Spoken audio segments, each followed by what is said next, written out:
Phone was on the table, face up, silent, like it had been for years. No calls, no texts, no emergencies, just us. 10 years, he said. 10 Valentine's days. 6 good ones. Better than 4 terrible ones. He raised his glass.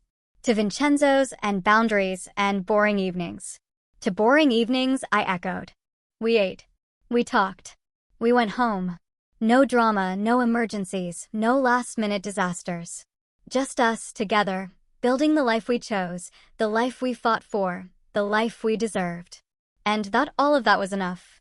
Epilogue. 5 years later, Daniel and I were loading the car for Portland. Annual visit to see Chloe and Marcus and the kids. Aurora was 7 now. River was 5. Both perfect, both wild. My phone rang. Unknown number. I almost didn't answer. Hello. Hi, this is Eleanor. Your mother-in-law. Former mother-in-law, I'm not sure what. Eleanor. Hi. A pause. I got your number from Richard. I know I'm not supposed to call without permission, but I wanted to ask something, and I'll respect whatever answer you give. Okay. Aurora's birthday is next month. Chloe sent me an invitation through Richard. Said I could come if I wanted, if I could handle it. Her voice was different, older, softer. I wanted to ask if you'd be comfortable with that. You and Daniel. I won't come if it makes things difficult. I looked at Daniel loading suitcases. Let me call you back. Give me an hour. Of course. Thank you for even considering it. We hung up. I told Daniel. He sat down on the porch steps. Chloe invited her? Apparently without telling us. Wanted to wait until we got there, probably. What do you think? I think it's not my call. It's yours and Chloe's. He was quiet for a long time. Call her back. Tell her yes. But ground rules. No gifts bigger than $20. No unsupervised time with the kids. No discussing the past unless invited. One wrong move and she leaves. You sure? No. But life's too short to hold grudges forever. Doesn't mean I trust her. Doesn't mean we're family again. Just means I'm willing to see if she's actually changed. I called Eleanor back, gave her the rules. She agreed immediately, thanked me, hung up before I could say anything else. That was weird, I told Daniel. Everything about our family is weird. Fair point. Aurora's birthday party was chaos. 7-year-olds and sugar and a bounce house. Chloe looked tired but happy. Marcus was working the grill. Richard was playing with River. Everything normal. Then Eleanor arrived, hair shorter, clothes simpler, carrying a small wrapped box. She stood in the driveway like she wasn't sure she was allowed in. Chloe saw her, walked over. They talked quietly. Then Chloe hugged her. Brief, careful, but a hug. Eleanor cried. Silent tears. Not performed. Real. She stayed for exactly 2 hours. Talked to Aurora briefly. Handed her the present, a book. $15, according to the price sticker she'd left on. Probably on purpose to show she'd followed rules. She talked to Daniel for 10 minutes, to me for 5, to Richard for 20. Then she said goodbye to Chloe and left before the cake came out. How was that? Marcus asked, wrapping his arm around his wife. Surreal. But okay. She followed the rules. Is she coming to River's party? We'll see. One step at a time. That night, after kids were in bed and adults had wine, Chloe and I talked on the porch. I never thought I'd invite her, she admitted. Even a year ago, I would have said, no way. Absolutely not. What changed? Aurora asked about her. Found an old photo of the whole family. Asked why Grandma Eleanor wasn't in any recent pictures. Chloe sipped her wine. I tried to explain in kid terms, but Aurora kept asking, kept wanting to know, and I realized I was making her pay for Eleanor's crimes. Not seeing her grandmother because of things that happened before she was born. That's generous. It's exhausting, she corrected. But it's the right kind of exhausting. The kind that comes from trying.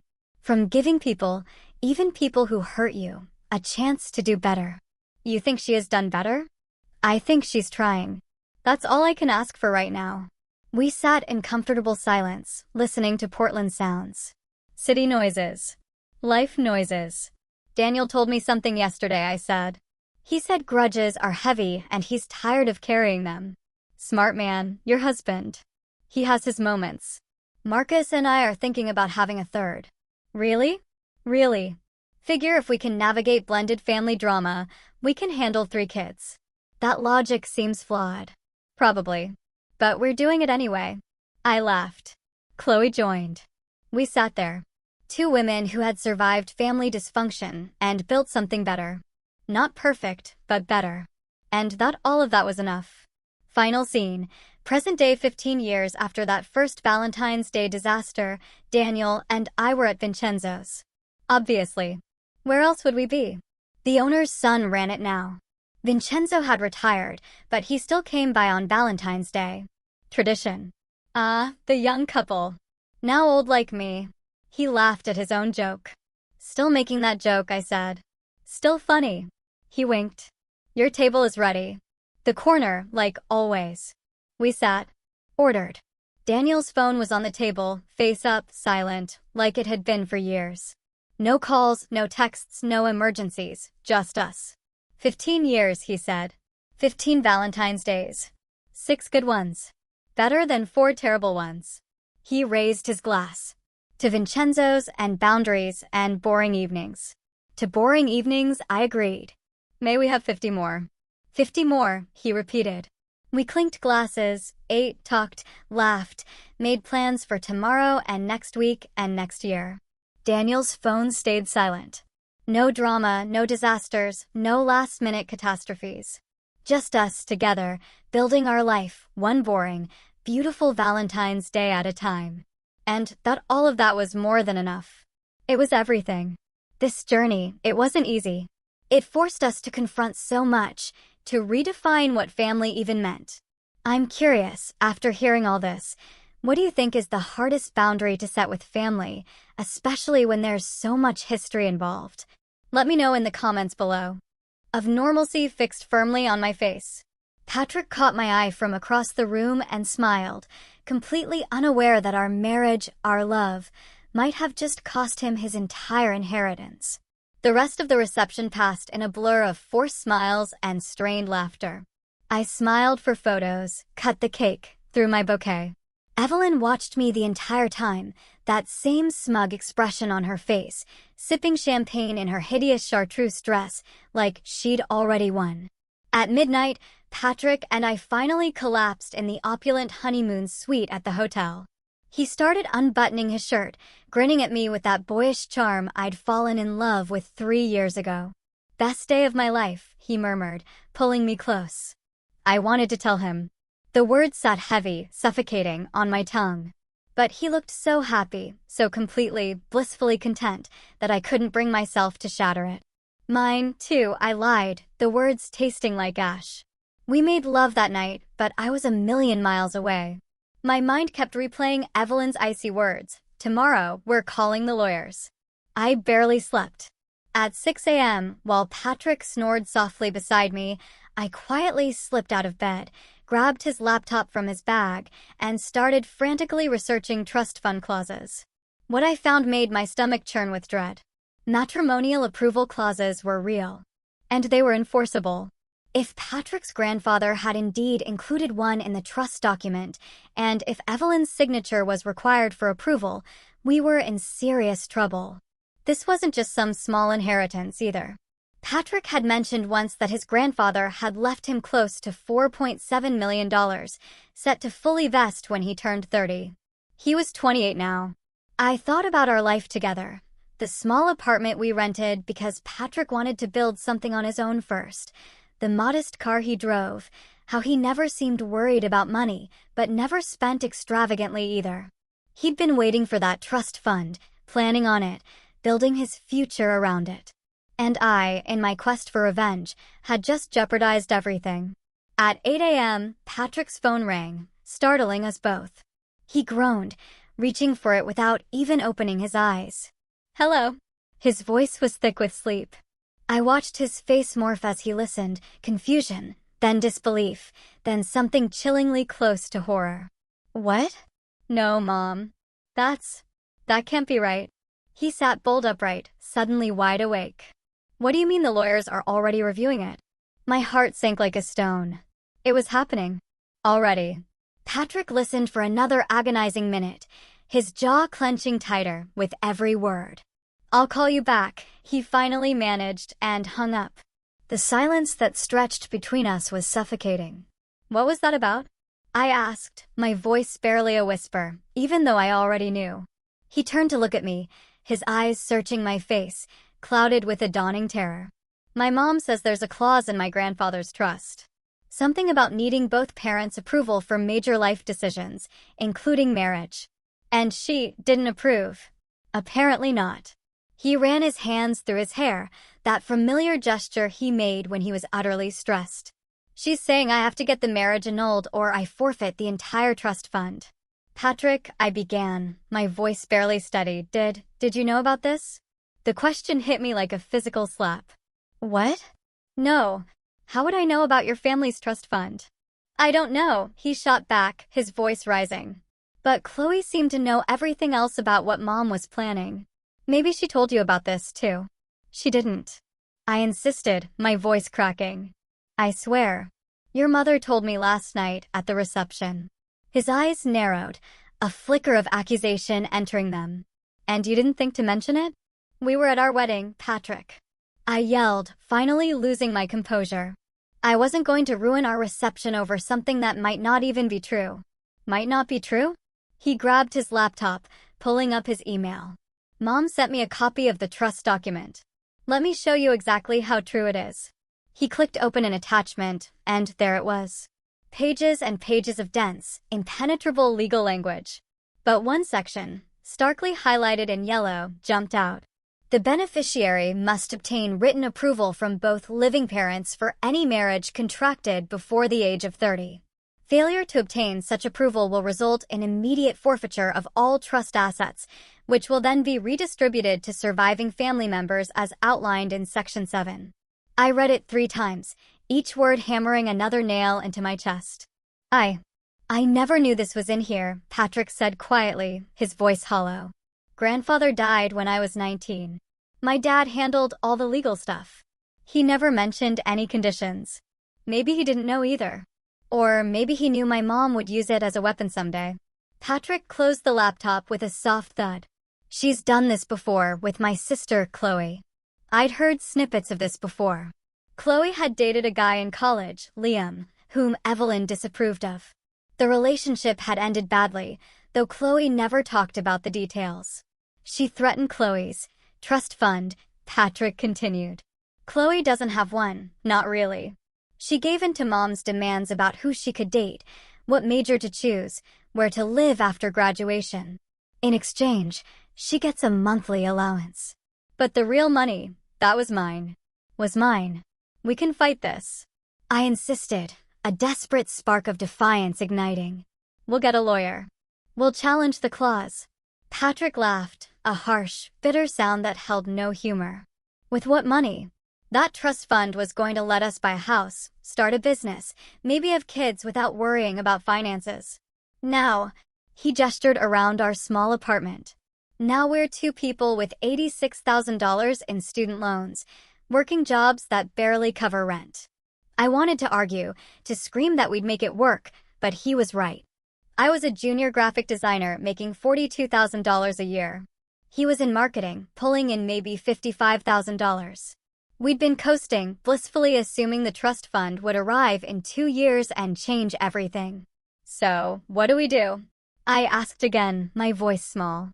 Patrick was quiet for a long, agonizing moment. "I don't know." The air thrummed with unspoken despair. 3 hours later, we were sitting across from a lawyer. Her name was Laura Miller, and she charged $400 an hour for a Sunday consultation. We absolutely couldn't afford it, but we had no choice. She reviewed the dense trust document with a kind of detached professionalism that made me want to scream. "This clause is enforceable," she finally stated, her voice devoid of emotion. "Your grandfather had the right to put any conditions he wanted on the trust.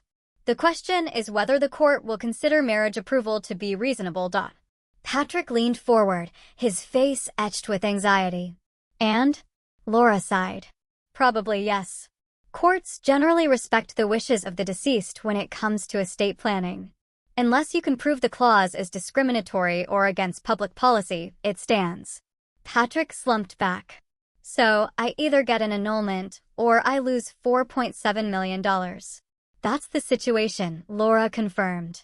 Yes. I felt a wave of nausea. I was going to be sick. This was my fault. All of it.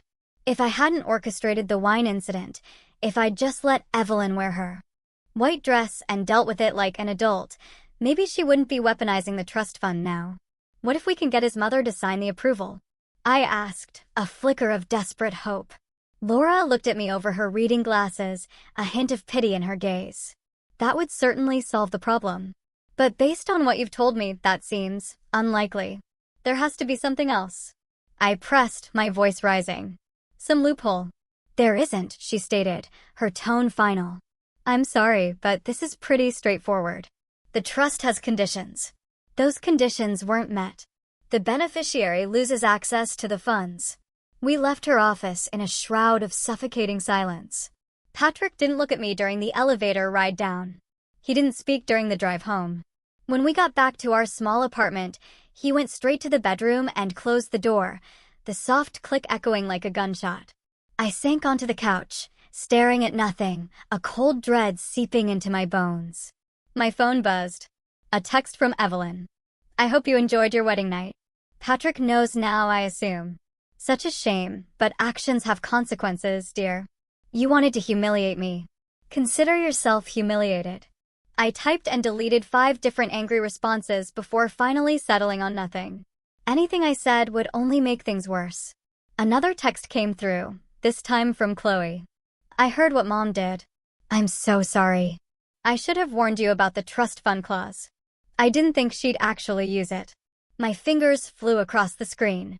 You knew. I typed back. Mom threatened me with it when I was dating Liam in college. Made me break up with him. I thought she was bluffing about doing it to Patrick. She wasn't bluffing, I texted back, the words a bitter echo. 3 dots appeared, then disappeared, then appeared again.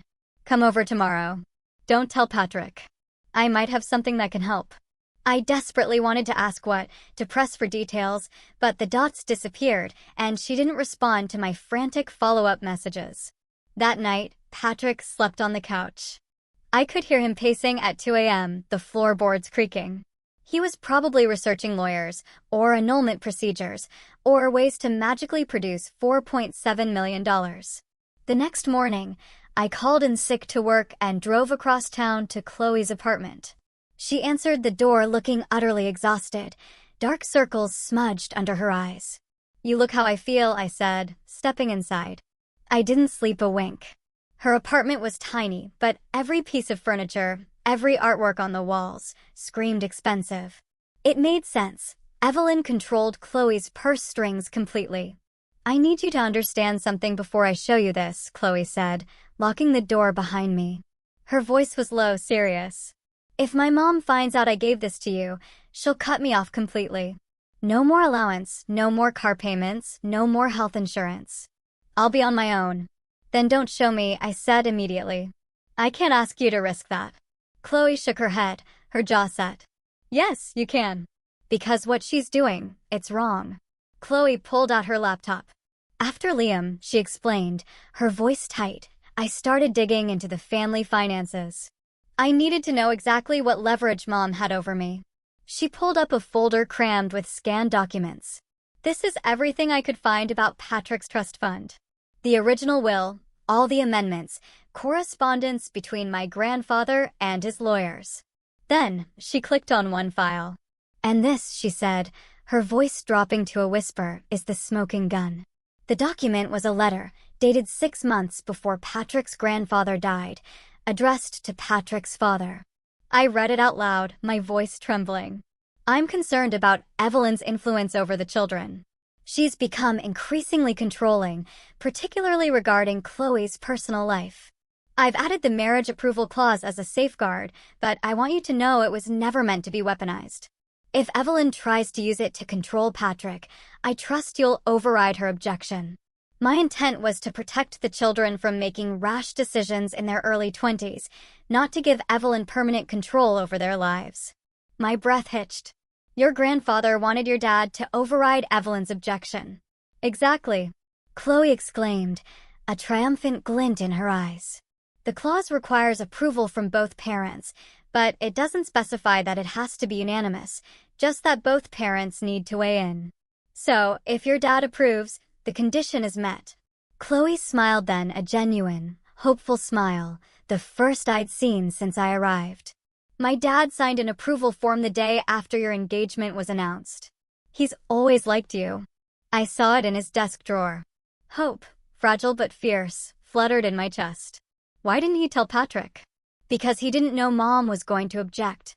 Nobody did. She kept the white dress thing a secret from him, too. My dad, he's not great at standing up to her, but I don't think he knows she's threatening to block the trust fund. We need to talk to him. That's the problem, Chloe said, deflating. He's in Singapore for work. Doesn't get back for another week. A week. 7 more days of Patrick looking at me like I'd single-handedly destroyed our future. 7 more days of Evelyn's smug, poisonous satisfaction. Can we call him? I tried, she sighed. He's in back-to-back client meetings. Won't have time for a real conversation until Friday at the earliest. I slumped back in my chair, the fragile hope threatening to extinguish. So we wait. Or, Chloe said slowly, a new idea forming, we go to the source. Your mom. I scoffed. She'll never sign. Not her. My uncle. My dad's brother. I vaguely remembered meeting him at the engagement party. Tall, serious-looking, not much for small talk. What about him? He's the executive of my grandfather's estate. He's the one who actually controls distribution of the trust fund.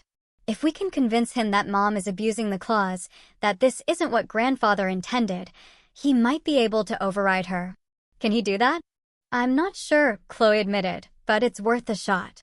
Uncle Daniel lived in a massive house in the suburbs, the kind of place with a circular driveway and a fountain out front. When Chloe called to say we were coming, he agreed to see us immediately. He answered the door himself, no housekeeper, no butler. Up close, I could see the striking family resemblance to Patrick, the same piercing eyes, the same strong jawline. Come in, he said, his voice surprisingly gentle. Chloe began to explain what was happening, her words precise and measured.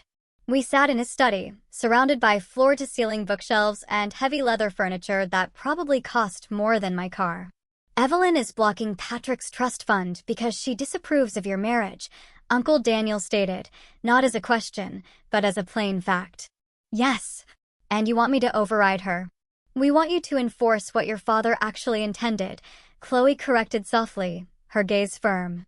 This clause was never meant to give Mom absolute power. Uncle Daniel sighed, pulling out a pair of reading glasses.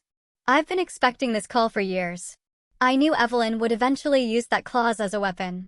I told my father it was a mistake to include it. Can you help us? I asked, my voice barely a whisper. Legally, I'm not sure. The trust document gives both parents input, but it doesn't outline what happens if they disagree. I'd need to consult with the estate attorney. Then, unofficially, he leaned back in his chair, studying me intently. Why did you marry Patrick? The question caught me completely off guard. Because I love him. Even knowing his family comes with significant baggage? Every family has baggage, I retorted, a wry smile touching my lips.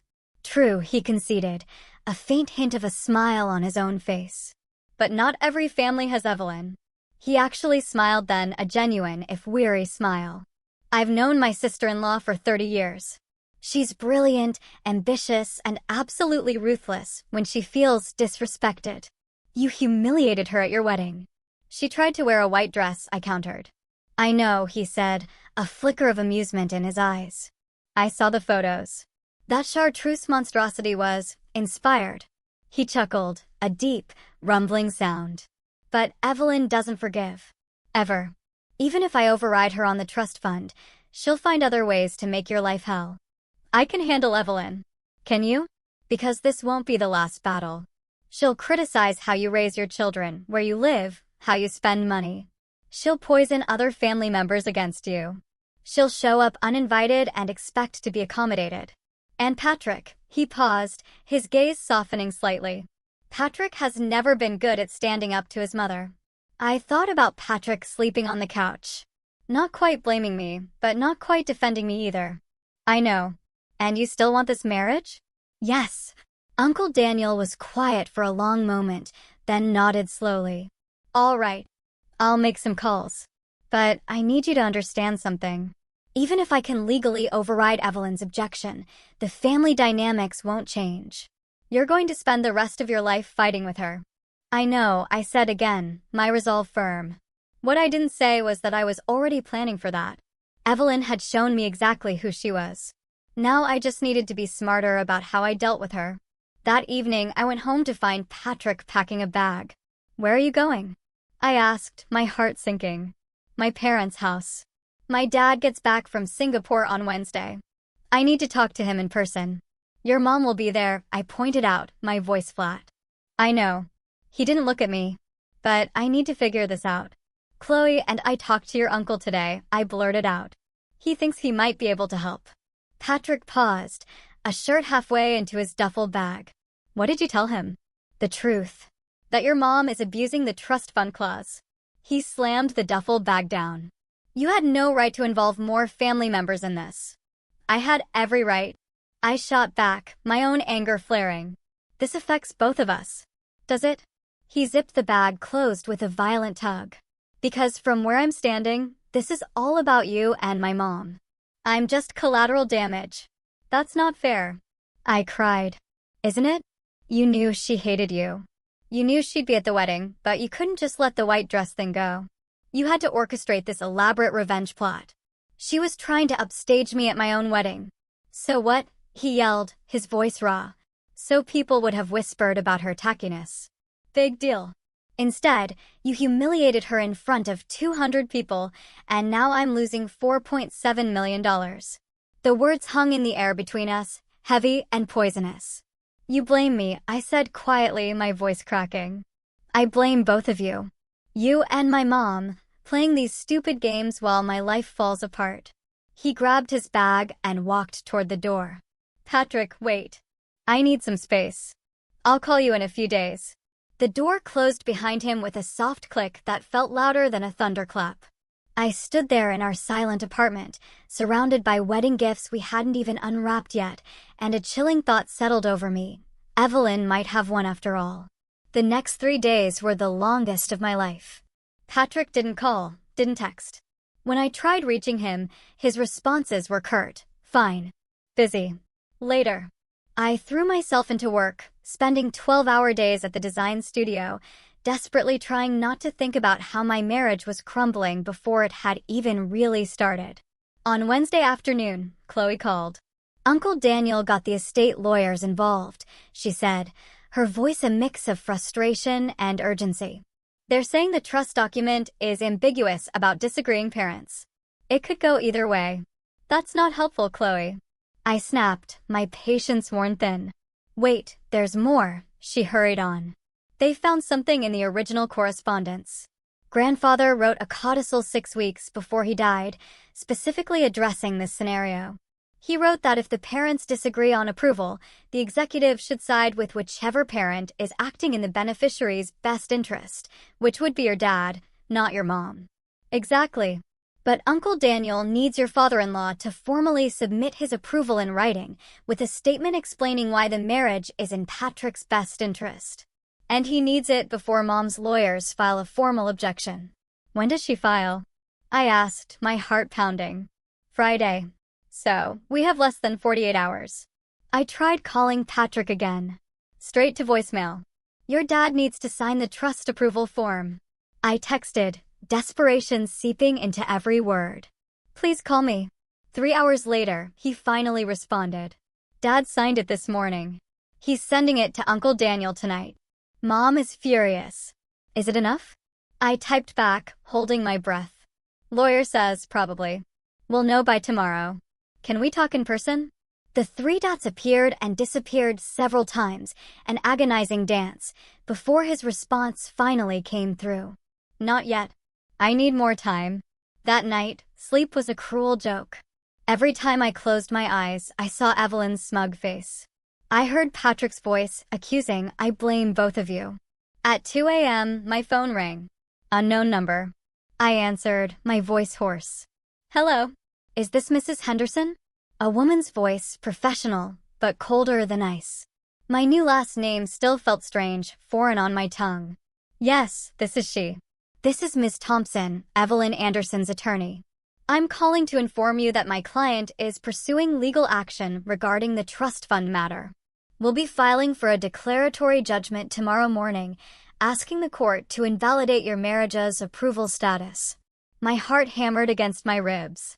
"Your client's husband already signed the approval," I stammered, "under duress and undue influence. According to Mrs. Anderson, she's prepared to testify that you and your sister-in-law conspired to manipulate his decision." "That's insane. He signed it because he wanted to. We'll let the court decide. You should expect to be served with papers within 24 hours. I'd suggest retaining counsel." She hung up before I could even respond. I immediately called Uncle Daniel, not caring that it was the middle of the night. "Evelyn's filing a lawsuit," I blurted out when he answered, groggy. "She's claiming Patrick's dad was manipulated into signing the approval." "Of course she is," I heard him say, followed by rustling as he sat up. "I'll call the estate attorneys first thing in the morning. Try to get an emergency hearing before she can file." "Will that work?" "I don't know," he said, his voice grim. "But we're going to try." I didn't go back to sleep. At 6 a.m., I was already dressed and on my third cup of coffee when a knock echoed at my door. Patrick stood there, looking just as utterly exhausted as I felt. "I got the same call," he said, his voice rough. "From my mom's lawyer," he said. Mom called her lawyer at 2 a.m. She's been planning this for days, maybe weeks. He walked inside, dropping onto the couch as if all his strength had left him. "I'm sorry," he whispered, his voice thick with emotion. "For what?" "For blaming you. For not defending you to my mom. For being a coward." I sat next to him, close but not quite touching. "You're not a coward, Patrick." "I am, though. I've spent my whole life avoiding conflict with my mother, letting her control things because it was easier than fighting. Even when she drove Chloe's boyfriend away, I told myself it was Chloe's choice to give in." "You can't fix your sister's past," I murmured. "No," he said, finally looking at me, his eyes red-rimmed. "But I can fix this. Fix us. I love you," he continued, his voice firm, "and I'm not letting my mother destroy our marriage over money. Even if we lose the trust fund, even then, we'll figure it out. We'll take out loans, work extra jobs, whatever it takes." I wanted desperately to believe him. But I also knew how much that trust fund meant. Not just for the money, but for what it represented. His grandfather's approval, his future security. "Patrick, if we lose this court case, we're not going to lose," he interrupted, his grip tightening on my hand. "But if we do, then we lose. And we move on." He squeezed my hand. "I chose you, not the money." Tears welled in my eyes. "Your mom is going to make our lives hell, probably," I said, a wry laugh escaping me, "but we'll handle it together." At 9 a.m., we met with Uncle Daniel and the estate attorneys at their downtown office. The conference room was all glass and steel, with a panoramic view of the city that probably cost extra. The lead attorney, a sharp-looking woman named Sophia Chin, wasted no time with pleasantries. "Evelyn's lawsuit is aggressive, but ultimately baseless," she said, pulling up documents on a screen. "She's claiming her husband was coerced into signing the approval, but she has no evidence. Meanwhile, we have the codicil clearly stating the executive should side with whichever parent is acting in the beneficiary's best interest." "Can she win?" Patrick asked, his voice strained. "Anything can happen in court," Sophia admitted, her gaze unwavering. "But I'd put our chances at around 75%. The trust document is clear, the codicil is properly executed, and her allegations of manipulation are unsupported." "What about the other 25%? I asked, a knot of anxiety tightening in my stomach. Sophia met my eyes. "The judge could decide that any disagreement between parents invalidates the approval entirely. Some courts take a conservative approach to trust interpretation, so we could still lose everything. It's possible, but unlikely. We spent the next hour reviewing strategy, going over every detail of the trust document, preparing for depositions and court appearances. By the time we left, my head was spinning with legal terminology, and my emotions were a raw, exposed nerve. "This is going to cost a fortune in legal fees," Patrick said, his voice flat, as we walked to the parking garage. "Uncle Daniel said the estate will cover it." "Still, this whole thing," he shook his head, a weary sigh escaping him. "My family is insane." "Most families are," I offered, a small, sad smile on my face. "Yours just has better lawyers."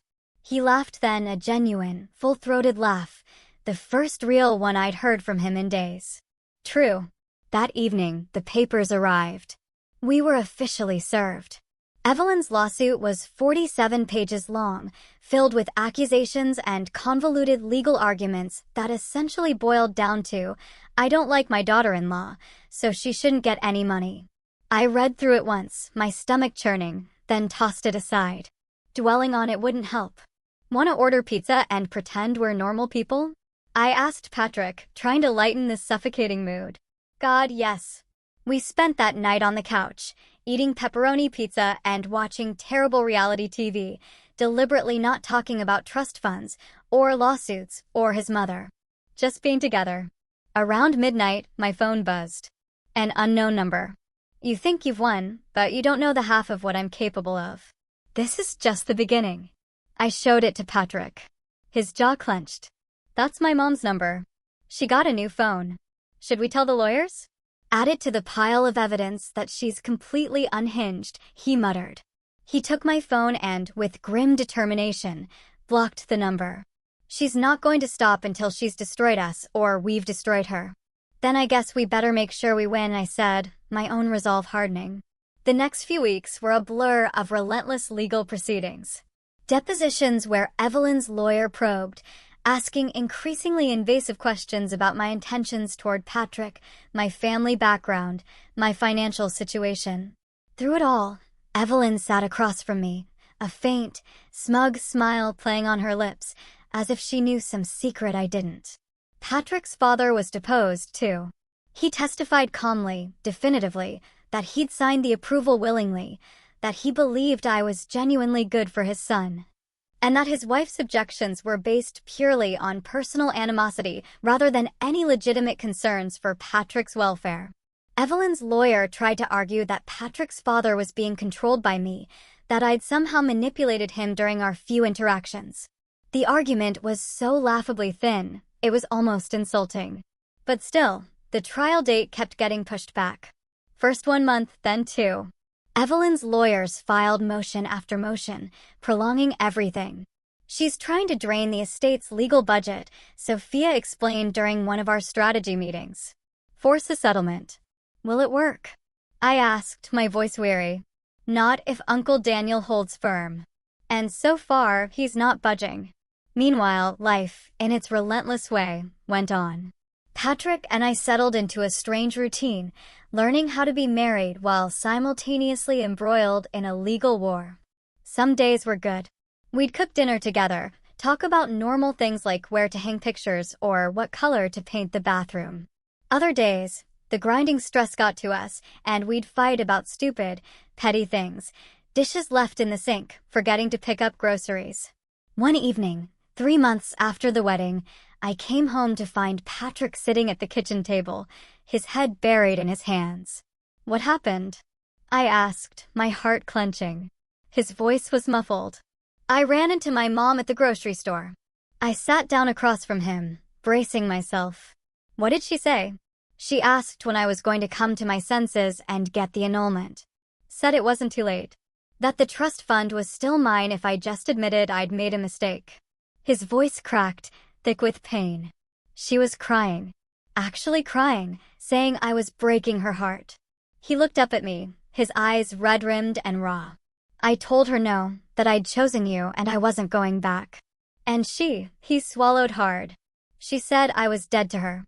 That if I continued with this marriage, she'd never speak to me again." Patrick, I'm so sorry, I whispered.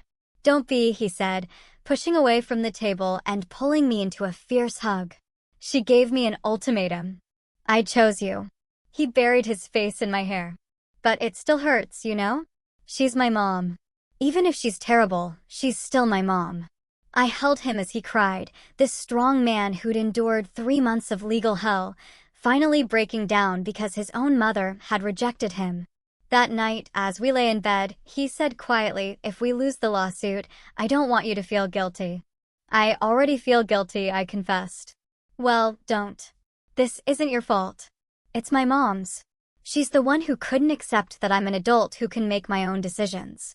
Still, I began. I could have handled the wedding dress thing differently. You could have, but you didn't, he interrupted, pulling me closer.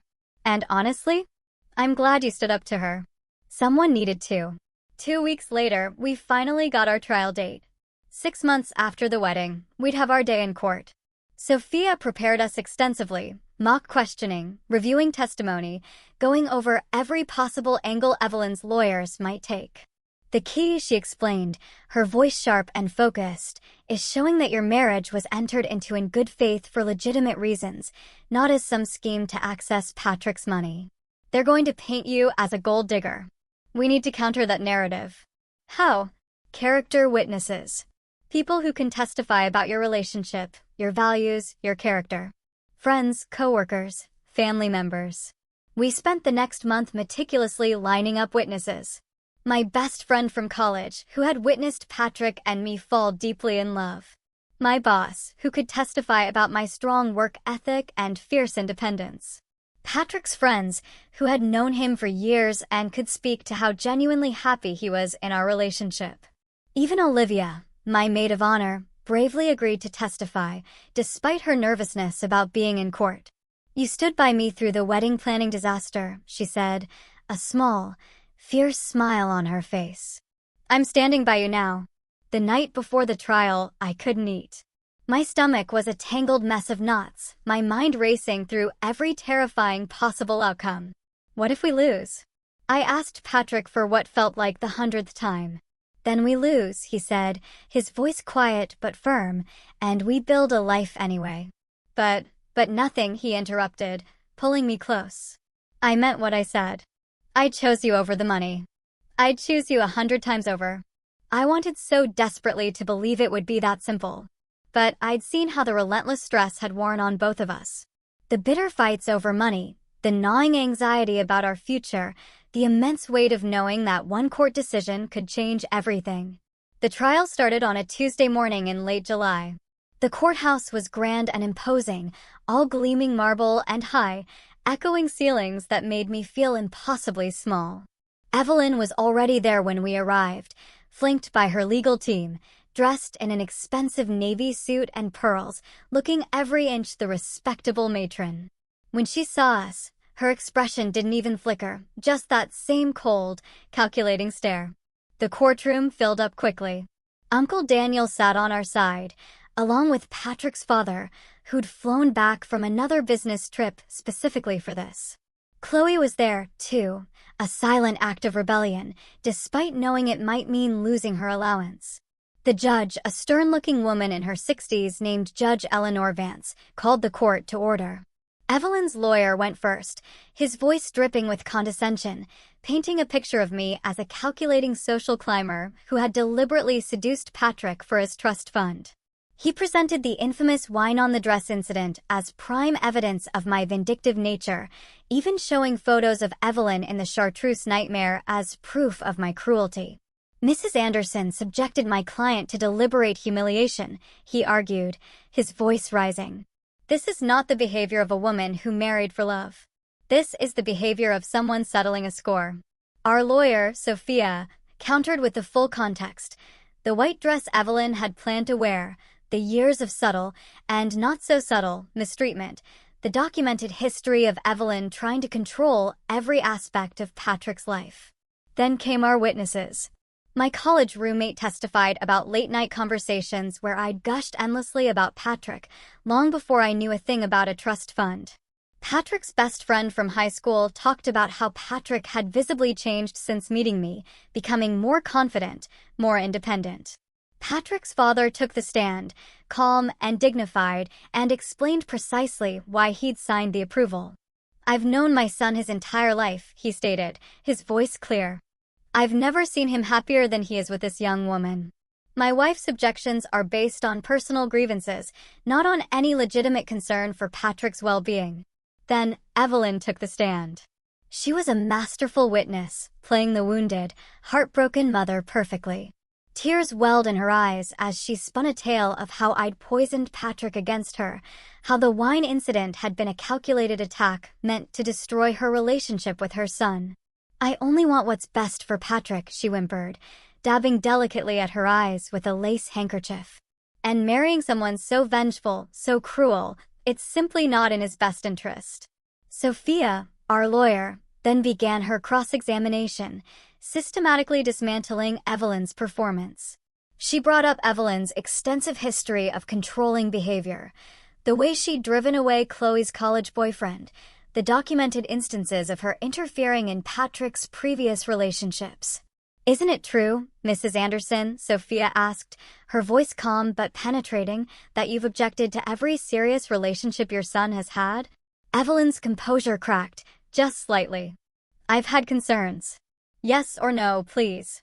"Have you objected to every woman Patrick has seriously dated?" "I've expressed my opinions, yes." "And would it be fair to say that no woman has ever been good enough for your son in your eyes?" "I have high standards for who joins our family. Standards that apparently no one can meet." Sophia pulled out a document. "According to this email you sent to Patrick's previous girlfriend, Grace, you stated that she was from the wrong background and lacked the sophistication your family requires. Is that correct?" Evelyn squirmed. "That relationship ended for other reasons, but yes, I did send that email. And this one, to Isabel, stating that she was too career-focused and wouldn't make an appropriate mother? I may have expressed concerns.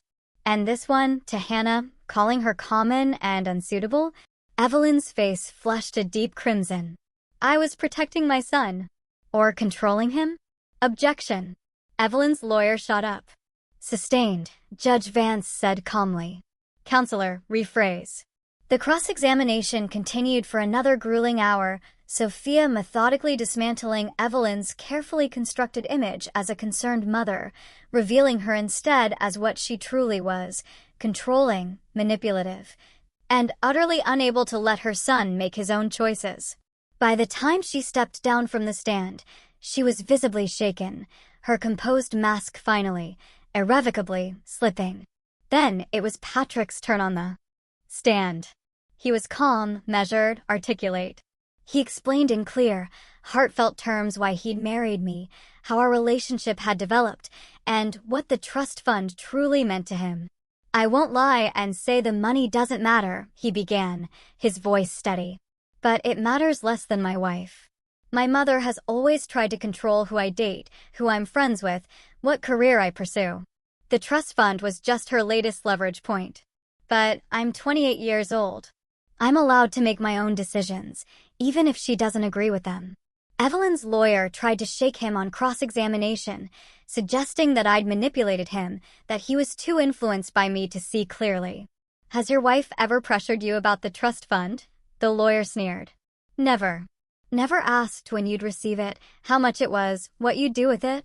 She knew it existed, but we didn't discuss details. I kept that information private." "Why?" "Because I wanted to build something on my own first, before the trust fund vested. I didn't want money to define our relationship. And yet here we are, fighting over money," the lawyer concluded triumphantly. "No," Patrick said firmly, his gaze unwavering.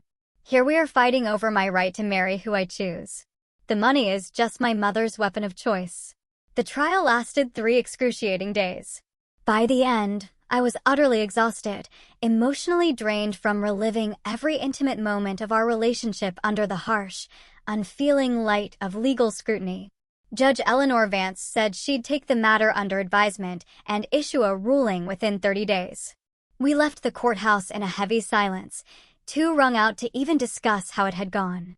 That night, Patrick and I ordered Chinese food and sat on the couch, picking listlessly at our noodles.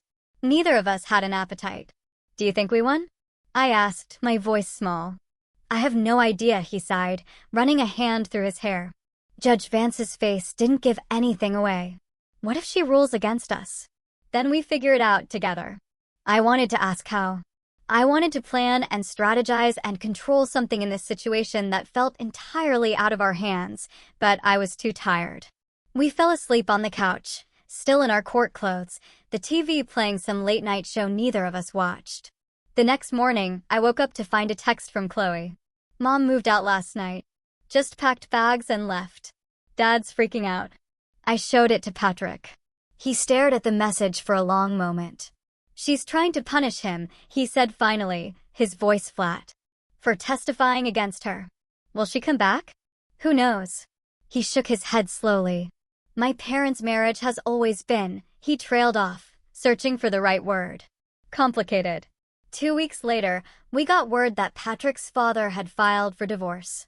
The news sent shockwaves through the entire family. Evelyn and her husband had been married for 32 years. Whatever their underlying problems, no one had ever expected this. "He said he's tired," Chloe told us over coffee, her voice heavy. "Tired of her manipulating everything. Tired of her controlling us, the kids. Tired of pretending their marriage is functional." "How's your mom handling it?" I asked, half dreading the answer. "About as well as you'd expect," Chloe said, rolling her eyes. "She's telling everyone Dad's having a midlife crisis. That you've destroyed our family. That this is all your fault." "Of course it is," I said bitterly, the familiar sting returning. "Don't let her get to you," Chloe urged, reaching across the table to squeeze my hand. "She's just deflecting. The truth is, their marriage has been dead for years. Dad's been sleeping in the guest room since I was in high school. This was coming regardless of your wedding." But knowing that didn't make it any easier. I still felt like the unwilling catalyst for a full-blown family implosion. 3 weeks after the trial, I was at work when Sophia called. "The judge issued her ruling," she said. My heart stopped. My breath hitched. And we won. Judge Eleanor Vance had ruled decisively. The trust documents provisions were met when Patrick's father signed the approval. She found Evelyn's claims of manipulation to be completely without merit and pointedly noted that Evelyn's pattern of controlling behavior strongly suggested she was not acting in Patrick's best interest. I couldn't speak, couldn't breathe. "The trust fund is Patrick's," Sophia continued, her voice radiating triumph. "Evelyn has 30 days to appeal, but I don't think she will. Her case was weak from the start. We won. We won." I called Patrick immediately. He was in a meeting, but when I said it was urgent, his boss let him step out. "We won." I burst out the moment he answered. "The judge ruled in our favor." Silence on the other end. Then, his voice barely a whisper, "Are you sure?" "Sophia just called." "It's over. The money is yours." More silence. Then I heard it. He was crying. Deep, shuddering sobs that came from somewhere beyond relief, somewhere raw and vulnerable. "Patrick, are you okay?" "I'm good. I didn't realize how scared I was that we'd lose." "Me too," I confessed, tears blurring my own vision. That evening, we celebrated with Chloe and Uncle Daniel at an expensive restaurant that we could, for the first time, actually afford. Champagne flowed freely. Toasts were made, and for the first time in months, I felt like I could truly breathe. "What are you going to do with the money?" Uncle Daniel asked, a warm smile on his face. Patrick and I looked at each other. We'd talked about this, late at night, when we couldn't sleep, planning for a future that had felt so impossibly uncertain. "Pay off our student loans first," Patrick said, his eyes shining. "Then buy a house. Something modest. Save the rest. No fancy cars or expensive vacations?" Chloe teased. "Maybe later," I laughed. "Right now, we just want stability." Uncle Daniel raised his glass. "To stability. And to standing up to bullies, even when they're family." We drank to that. The very next day, Evelyn's lawyer filed a notice of appeal. I shouldn't have been surprised, but I was. Part of me had stupidly hoped that losing in court would be enough, that Evelyn would finally finally, accept defeat. The appeal will take months, Sophia explained, her voice resigned. Maybe longer. And it's expensive. She'll have to post a bond and pay legal fees throughout the process. Can she win on appeal? I asked, my heart sinking again. Anything's possible, but appeals courts typically defer to trial court findings unless there was a clear error of law. Judge Vance's ruling was thorough and well supported. I'd put the chances of a reversal at less than 10%. 10%. Still a chance. Still a possibility that this nightmare would continue. But I was tired. Tired of living in fear of Evelyn. Tired of letting her control our lives. Let her appeal, I told Patrick, my voice firm. We're not putting our lives on hold anymore. We started house hunting the very next week. We found a small, 3-bedroom home in a decent neighborhood. Nothing fancy, but it was ours. We put down 20% and finally, thankfully, moved out of our cramped apartment. The house needed work, a lot of it. The kitchen was straight out of the 1970s, the bathrooms desperately needed updating, and the carpet was a crime against aesthetics. But it had good bones, a small yard, and a 3rd bedroom that, someday, would be a nursery. We spent weekends painting walls and ripping out old fixtures slowly, painstakingly, making the space our own. It was satisfying, tangible work that felt like building something after months of everything falling apart. 3 months later, Evelyn's appeal was denied. The appellate court found no error in Judge Vance's thorough ruling and, as a final blow, awarded us legal fees. She's done, Sophia said when she called with the news, her voice victorious. Unless she wants to appeal to the state Supreme Court, which would be frivolous and expensive. Is it really over? I asked, almost afraid to believe it. Legally, yes. The trust fund is Patrick's, and there's nothing she can do about it now. That night, Patrick and I sat in our newly renovated kitchen, drinking wine, slowly processing the sheer finality of it all. Do you think she'll ever speak to me again? He asked, his voice soft. I don't know. Do you want her to? He thought about it for a long moment, staring out the window into the darkness. Part of me does. She's my mom. But another part of me is relieved. Relieved that I don't have to deal with her anymore. He looked at me, a flicker of guilt in his eyes. Is that terrible? It's human, I assured him, squeezing his hand. She chose this. She could have just accepted our marriage and moved on. Instead, she burned every single bridge. 6 months later, we received an invitation to Chloe's engagement party. She'd met someone wonderful, a genuinely nice guy named Noah, who worked in nonprofit management and made her laugh, truly laugh. Is your mom going to be there? I asked Chloe when she called to invite us. No, she sighed. She's still not speaking to most of the family. Dad will be there, though, with his new girlfriend. The party was at Uncle Daniel's house, filled with a casual, welcoming warmth. Patrick's father introduced us to Charlotte, a woman his age who taught literature at the local college. She was nothing, absolutely nothing, like Evelyn. Warm where Evelyn was cold, encouraging where Evelyn was critical. I've heard so much about you too, she said, shaking our hands, her eyes twinkling. The infamous wedding dress incident. Brilliant. I liked her immediately. As the evening wore on, I found myself on the back patio with Patrick's father. We'd never talked much, just polite small talk at family events.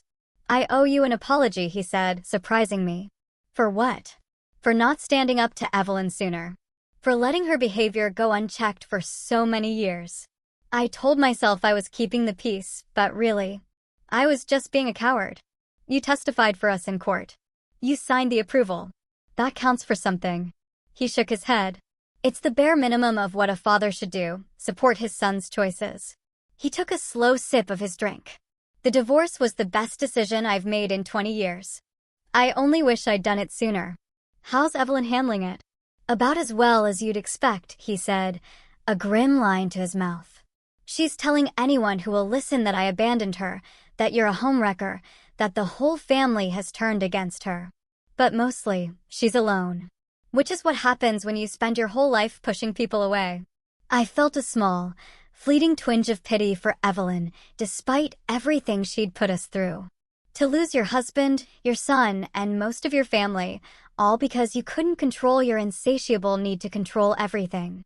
But the pity was small, and it quickly passed. A year after the wedding, Patrick and I were finally in a good place. The legal battles were definitively over. The trust fund was secure. Our house was slowly, beautifully becoming a home. We'd even started talking about kids, tentatively planning for a future that, at long last, felt stable. Then, one Tuesday morning, I came out of the bathroom, a positive pregnancy test clutched in my trembling hand. Patrick's face went through about 5 different emotions in 3 seconds flat: shock, pure joy, terror, excitement, and then pure, unadulterated panic. "We're having a baby," his voice cracked, barely a whisper. "We're having a baby." He picked me up and spun me around, laughing and crying at the same time, our world suddenly filled with boundless, exhilarating possibility. The pregnancy was smooth, blessedly free of complications, a quiet miracle after all the chaos. We transformed the 3rd bedroom into a nursery, painting it a soft, gender-neutral yellow because we decided to keep the gender a surprise. 8 months in, I was huge, uncomfortable, and more than ready to meet this tiny human who kept kicking my ribs with surprising force. That's when I got a text from an unknown number. I heard about the pregnancy. "Congratulations. I'd like to meet for coffee to discuss the future." It was Evelyn. I recognized the tone, if not the number. I showed it to Patrick. He stared at it for a long moment, his face unreadable. "What do you want to do?" he asked, his voice hesitant.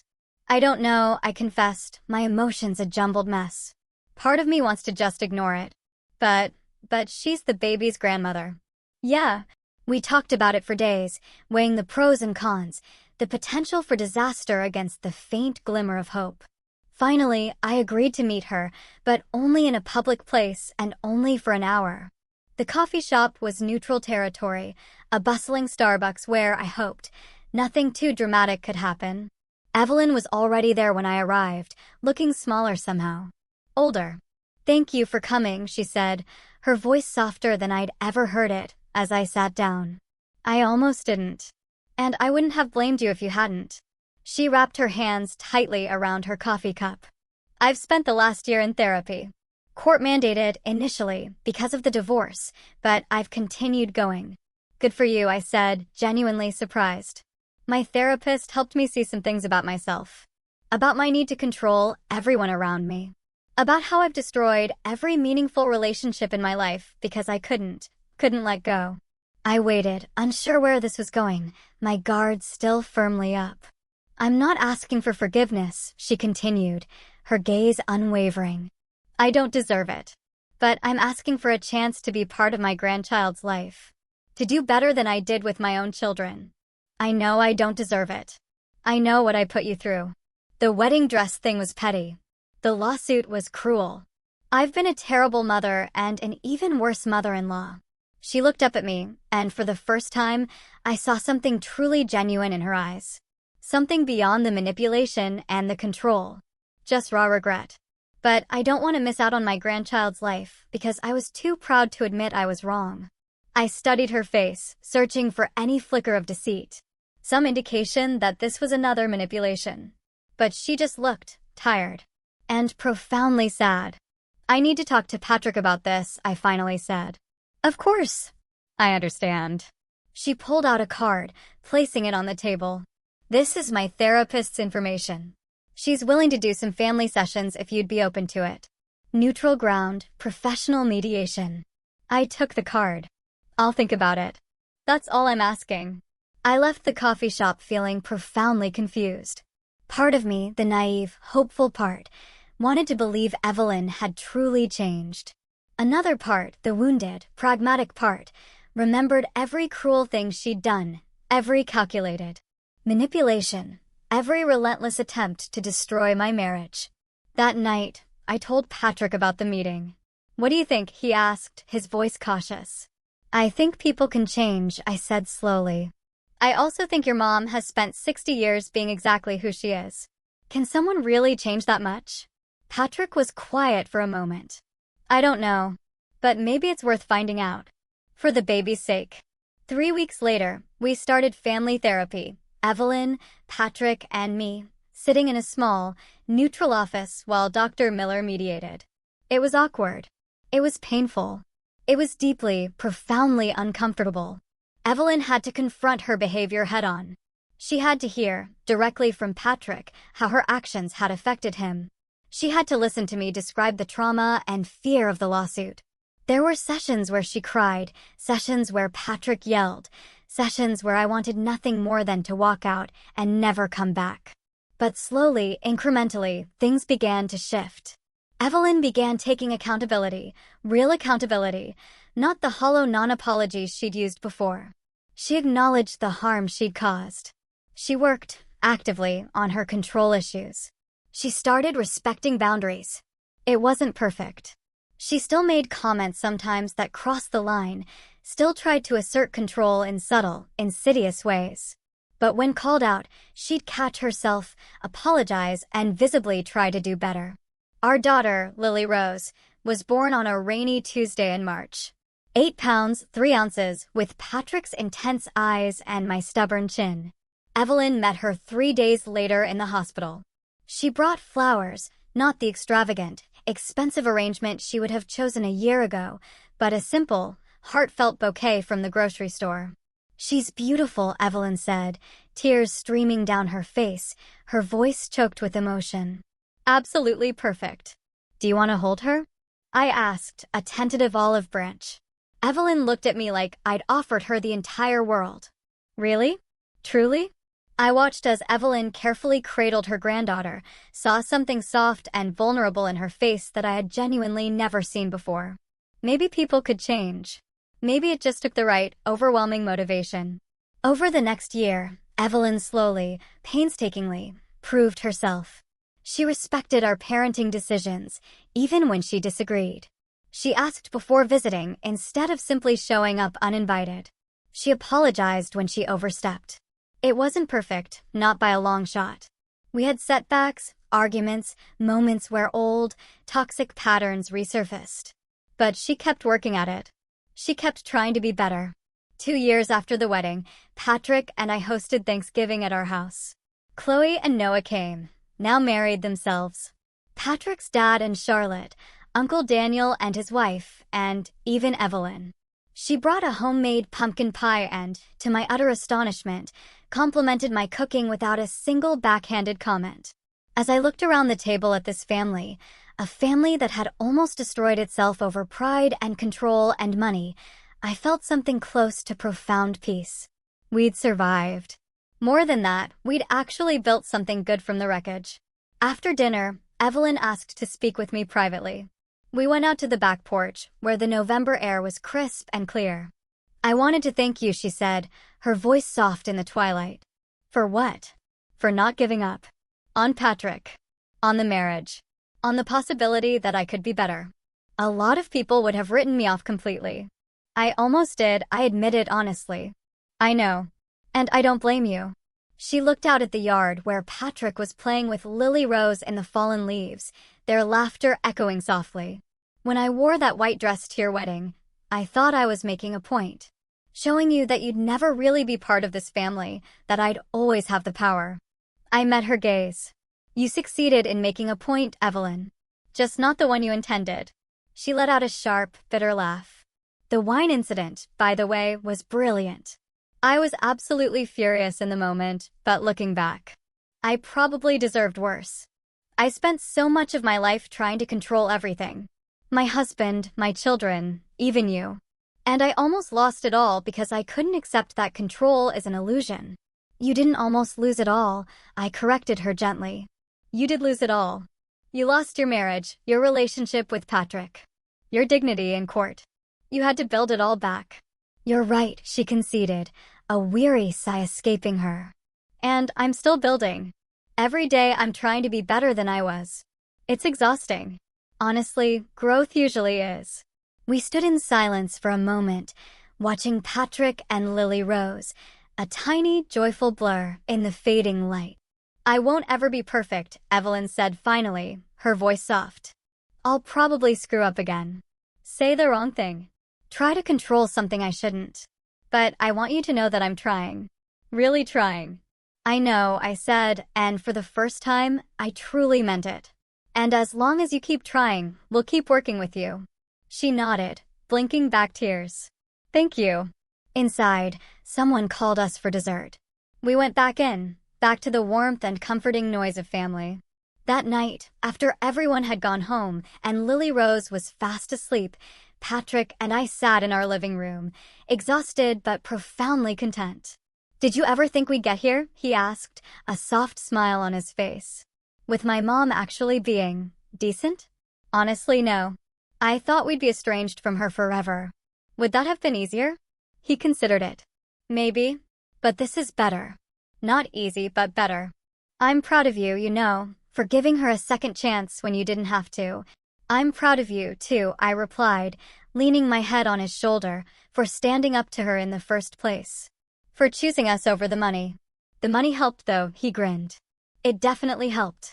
We laughed, a sound full of shared history and hard-won peace. I thought about that girl who'd planned the perfect, petty revenge on her future mother-in-law, not knowing it would lead to a devastating lawsuit, a family implosion, and eventually, to this. To something that, against all odds, resembled peace.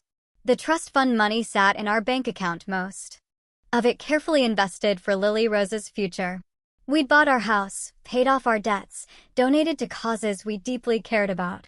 But the real wealth wasn't the $4.7 million. It was this. The family we'd fought tooth and nail to build, the boundaries we'd painstakingly established, the relationships we'd salvaged from the wreckage. Evelyn would never be a perfect grandmother or a perfect person. She'd probably overstep again, try to control things, make comments that would, no doubt, require another therapy session to work through. But she was trying, and that, for now, was enough. 3 years after the wedding, I got a text from Evelyn with a photo attached. It was the white dress she'd planned to wear, hanging in a donation center. Getting rid of some old baggage, literally and figuratively, the message read. I smiled, a genuine, unburdened smile, and showed Patrick.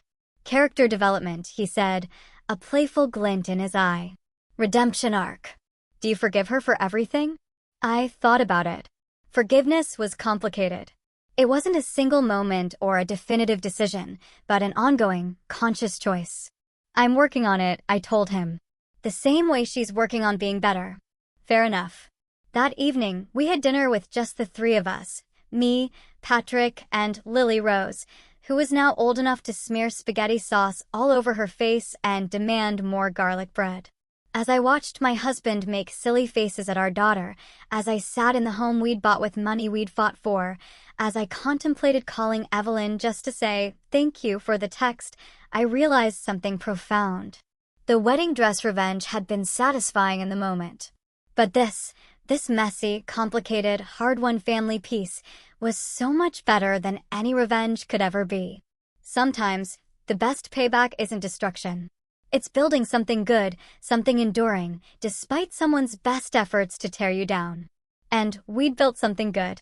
Not perfect, never perfect, but undeniably ours. And that truly was enough. This whole journey taught me so much about boundaries, forgiveness, and what truly matters. If you found yourself in my shoes, dealing with a difficult family member, what would your enough is enough moment be? Let me know in the comments below. I'm genuinely curious to hear your thoughts.